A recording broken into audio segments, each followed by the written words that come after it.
Mais alors, si vous estimez que non, vous pouvez bien traiter avec le père et que les autres là ne voient pas ça de bon oeil, je crois qu'il faut réfléchir autant de fois possible.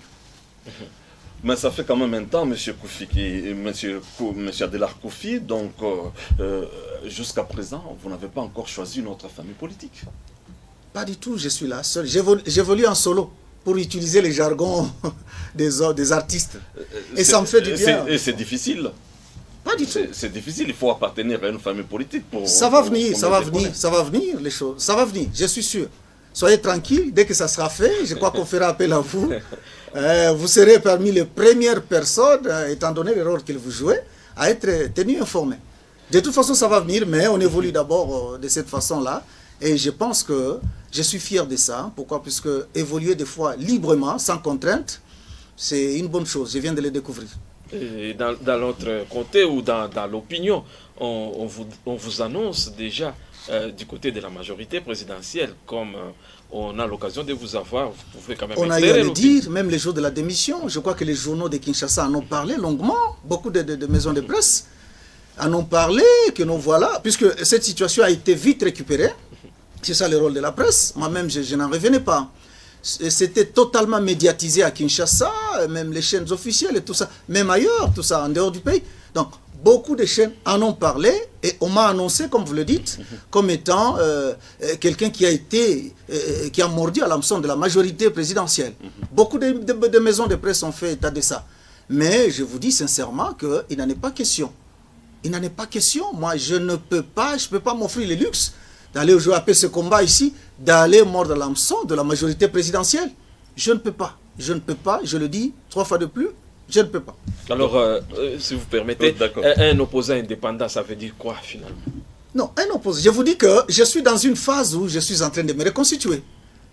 Évidemment, c'est toujours bien d'évoluer dans un parti politique quelconque. Seul comme ça, il faut le reconnaître, on ne fera rien du tout. Mais au moins, j'ai dit, c'est une période qui va passager et qui va passer. C'est passager. Ça va passer, le moment venu, je vous dirai quoi. C'est vrai qu'on a été sollicité par bon nombre de partis politiques, mais laissez-moi vous dire tout simplement que, mais même s'il faut adhérer à un parti politique, ça ne sera qu'un parti politique qui combat énergiquement le régime en place, qui va militer pour la restauration évidemment, la protection des valeurs démocratiques qui sont en train de subir les coups. Parce que mine de rien, vous devez savoir une chose, qu'aujourd'hui, sous Kabila, la RDC passe pour l'un des pays l'un des pays qui occupe le sommet de pays, évidemment, le plus démocratophobe de la planète. Alors nous sommes là, il faut nous battre aujourd'hui, il faut continuer à nous battre pour la démocratie. Or, selon une certaine opinion, on estime que donc, vous êtes en train de faire les yeux doux à certains partis politiques appartenant au G7. S'il faut faire les yeux doux, en bonne et due forme, par le travail que nous sommes en train de réaliser, ça ne fait pas un pli, ça ne casse pas les carreaux. Évidemment, c'est quoi? Le problème, c'est de vendre notre personnalité. Notre personne, si vous voulez. Il faut vendre ça. En politique, c'est ça. C'est ça le marketing politique que nous sommes en train de faire. Si tel, X, Y, tout ça, ce que nous sommes en train de faire, si ça peut trouver un écho favorable dans son chef, et ça fait du bien, ça fait du bien. Et même ici où nous sommes, nous savons que nous avons comme des partis, nous voyons déjà, nous avons quand même des personnalités, et dit si aujourd'hui on est allé avec tel, pratiquement on va faire une très belle carrière. Nous le savons. Donc ça veut dire que quand bien même vous appartiendrez à un tel parti politique de l'opposition, le jour qu'il y aura un problème de moyens, Adelard Koufi dans sa stratégie va claquer la porte encore. Pas du tout mon cher, c'est un problème de responsabilité. Vous savez, c'est différent. Je sais que les partis politiques n'ont pas de moyens ici, dans ce pays. Mais alors il ne faut pas manquer même les rudiments. Là ça ne va pas, c'est pourquoi j'ai dit autant aller faire le champ à ce moment-là. Le rudiment, les dossiers, même les cartes, même les drapeaux et tout ça, tout vous devez faire de vous-même. C'est ça, avec les amis, évidemment. C'est ça, les partis politiques vivent des cotisations et d'autres legs de ses membres. Évidemment, évidemment. Et dans mon parti, mon ancien parti, l'UFC, je crois que tout ce que nous avons fait, ça dépassait un peu le seuil du tolérable. C'était outré, pratiquement. C'était trop. On pouvait disposer des moyens, mais on ne les fait pas. On vous promet, on ne les fait pas. Mais il y a des gens qui viennent de partout et tout ça. hein, de l'intérieur, etc. Donc, je sais pas moi, le portefeuille de la maison a subi un coup fatal. Les enfants ont besoin d'étudier quand même avec le peu de moyens que le Seigneur met à notre disposition, mon frère. On ne va pas tuer les enfants à cause de... Donc le problème c'est ça. Si on pouvait faire ça et qu'on devait avoir aussi à droite et à gauche, ne serait-ce que le minimum, je crois que le problème ne se poserait pas. Oui, et une dernière question, Monsieur Adela-Koufi, vous ne voyez pas que vous êtes finalement en retard par rapport à ce qui se passe sur le terrain dans notre pays. Il y a déjà presque 2 camps dans l'opposition. Il y a actuellement le Front Citoyen 2016, il y a aussi l'autre camp qui se dit des patriotes. Vous, finalement, on va vous situer de quel côté? Est-ce qu'il faut nécessairement qu'on puisse se retrouver quelque part? C'est la question qu'il faut se poser. Je l'ai dit ici que même en évoluant comme ça, ce qui compte, ce sont c'est mes opinions à moi. Ce que je suis en train de livrer. C'est ce qui valent beaucoup plus. Vous pouvez être dans un parti politique, mais on ne vous permet même pas de parler. Ça peut arriver. Vous êtes là, vous êtes étouffé. Mais pour le peu de temps ici, je crois que c'est mieux de faire voir ce dont nous sommes capables. Même si vous allez dans un parti politique et qu'on vous mettez quelque part, dans les fourrières, quoi. Et à ce moment-là, on sait au moins que non, c'est quelqu'un qui s'est battu bec et ongle. Il a extériorisé ce qu'il pense, politiquement parlant. Mais vous risquez d'être en retard. Retard par rapport aux enjeux, je suis actif. De l'heure. L'opposition est scindée en 2, comme Héritier Maïla vient de le dire. L'opposition, pour vous apaiser alors, j'ai trop de sympathie vis-à-vis de nos amis de G7. Trop de sympathie, de par ce qu'ils font. Voilà. Ça, c'est encore la sympathie. Vous comprenez? Vous y arrivez, donc. Non. J'ai trop de sympathie vis-à-vis de nos amis. C'est pourquoi vous voyez même dans mes prises de position, puisque ce qu'ils sont en train de faire, de déclarer tout ça, leur prise de position, depuis qu'ils ont claqué la porte à la fameuse majorité qui est en train de voler et d'aller à volo aujourd'hui, et permettez-moi que je vous dise que j'ai salué ce courage politique. J'aime ce qu'ils font, j'aime leur prise de position, ça me fait du bien. Je pense que c'est un modèle, disons, de courage politique qu'il faut saluer. Bon, si ce n'est pas un secret, G7, c'est une plateforme. Oui. Quel parti politique exactement? Non, là, je n'ai pas encore levé l'option en faveur d'un quelqu'un parti. C'est une plateforme, j'aime bien ce qu'ils font ensemble, et c'est bien, j'aime ça. Merci bien, M. Adela-Koufi. Cela nous permet d'aborder le 2e point de ces magazines. Il s'agit bien de la question du dialogue qu'a convoqué dernièrement le chef de l'État. Jusqu'à présent, on attend la tenue effective de ces dialogues, bien entendu. Vous, en tant qu'acteur politique de l'opposition, est-ce que vous pouvez rappeler à l'opinion votre position par rapport à ces dialogues? Merci bien, M. Sanga. S'il faut commencer par le commencement. Le dialogue en soi, ce n'est pas une mauvaise chose. Le dialogue nous permet de régler les conflits, nous permet de relier le point de vue, les divergences, de ramener quand même tout le monde à voir les choses dans le sens de la marche. Mais la manière dont le dialogue est convoqué, la manière dont le dialogue est conçu dans ce pays, c'est ce qui inquiète plus d'un observateur, mon frère. C'est ce qui inquiète plus d'un observateur. Nous avons un dialogue truffé déjà au départ de certains pièges. Un dialogue où on veut tout simplement faire boire à l'opposition, à la société civile, à la population tout entière, le calice d'une certaine forfaiture, des échecs, si vous voulez.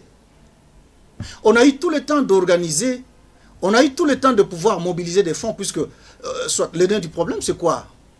Ou la pomme de discorde, c'est quoi? C'est les élections. On a eu tout le temps de le faire, mais on ne voulait pas le faire. Pourtant, on l'avait fait aussi les années, ou le mandat passé. On l'avait fait avec une contribution, un apport du gouvernement même, de l'ordre, je peux estimer, à plus de 90%. Est-ce que le budget a changé? Pas du tout, c'est le même budget. Mais pourquoi aujourd'hui on ne pourra pas aussi rééditer cet exploit? On applique la politique de la terre brûlée.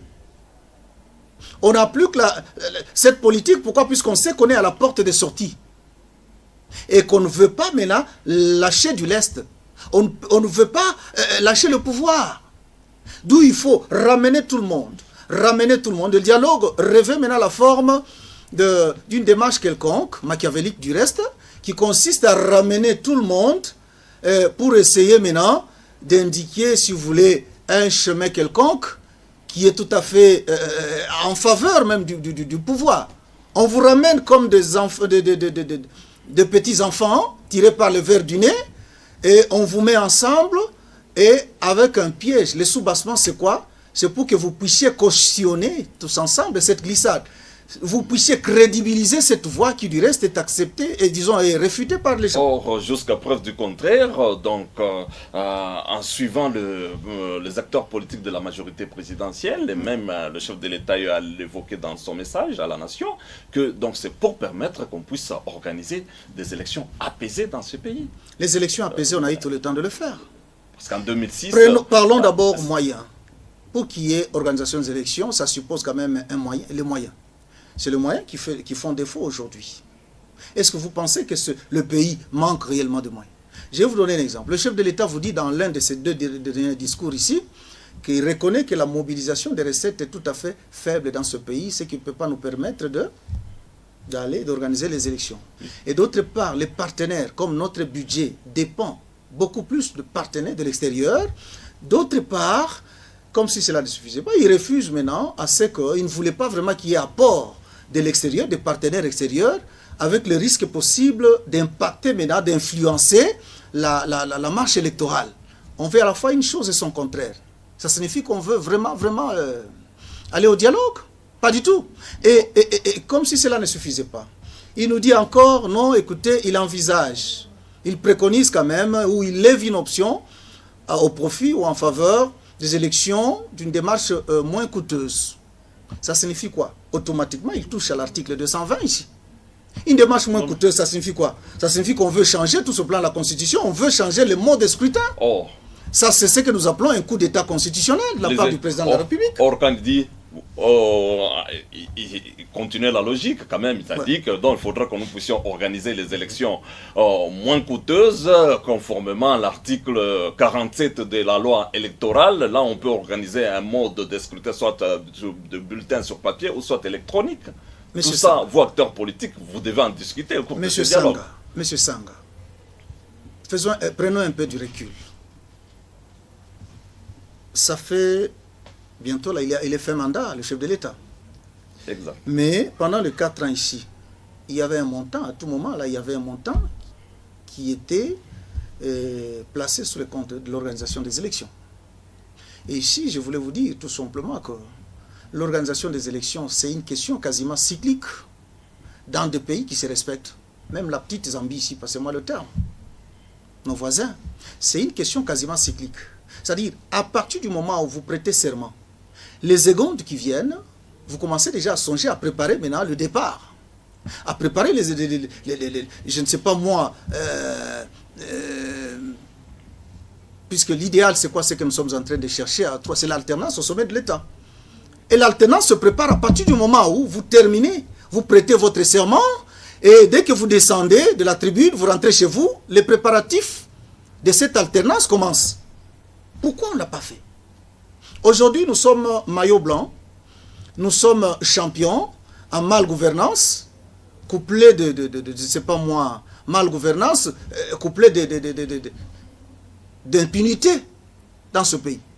Vous savez que, je vais vous informer si vous ne le savez pas, je me rappelle d'ailleurs comme si c'était hier, il y a eu, lors de la reddition des comptes ici au Parlement, disons, à ce service, c'est quoi, la Cour des comptes. Lors de la reddition des comptes, on s'est aperçu avec le budget passé ici qu'il y a eu 1 milliard de dollars qui est marché sur le budget, mais qui s'est volatilisé pratiquement dans la nature. Et jusqu'aujourd'hui, il n'y a même pas une procédure judiciaire pour nous faire voir d'où est parti ce montant colossal. 1 milliard. Or, les élections pour organiser aujourd'hui, ça nécessite quoi? Pratiquement, c'est le 1 milliard là. Même s'il faut ajouter 200. Une façon de vous faire voir qu'on n'a nullement pas l'intention de pouvoir organiser les élections dans ce pays. Puisqu'on s'est senti qu'à un moment donné, que non, on est pratiquement impopulaire et qu'il y a des gens qui émergent à gauche et à droite qui peuvent nous damer les pieds aujourd'hui sur le plan politique. Oui, Héritier Maïla. Alors, monsieur Adelar Koufi, tout ce que vous dites là, c'est bien, mais en état réaliste, il y a un blocage qui est déjà là par rapport à l'organisation des élections, surtout par rapport aux moyens. Est-ce que, comme vous refusez le dialogue, quelle solution vous pouvez encore donner? La solution, je crois que nous avons essayé, face à cet amalgame, nous avons essayé de lever une option. C'est peut-être l'option du G7 aussi. Bon, c'est une coïncidence qui fait que l'option... l'option a été levée, c'était pratiquement de trouver un modus vivendi. Il fallait couper la poire en deux. C'est-à-dire, comme vous tenez beaucoup dialogue, il n'appartient pas au gouvernement d'organiser ce dialogue. Faisons en sorte que la CENI soit là, cette tripartite, la CENI. Et puis les experts sont là, la CENI, même ceux qui viennent d'ailleurs, l'OIF, etc. La CENI, disons pas l'opposition, vous l'avez dit, la CENI et les autres, peut-être la société civile, c'est ça même, ils pouvaient se retrouver ensemble pour essayer, même les quelques membres, quelques experts, tout ça, puisqu'on sait que la solution est là. Il y a des gens qui réfléchissent bien dans ces domaines, des techniciens. Sauf qu'on ne veut pas tout simplement, on vise autre chose. Les dessous des cartes, c'est autre chose. Donc, si ces gens peuvent se réunir sous l'égide de la CENI, et on peut nous sortir un calendrier quand même, on peut nous sortir tous les nécessaires possibles à ce moment-là qui pourra nous permettre. Et ça, on a demandé ça bien avant. Cela ne peut se dire que ne peut se traiter autour d'une table. Autour d'une table, sans doute que oui, mais ça s'appelle dialogue. C'est que le dialogue, puisque le chef de l'État a dit, quelque part je l'ai suivi, il faut trouver maintenant, essayer de trouver un consensus. Il a même dit un consensus maintenant qu'il a qualifié de quoi?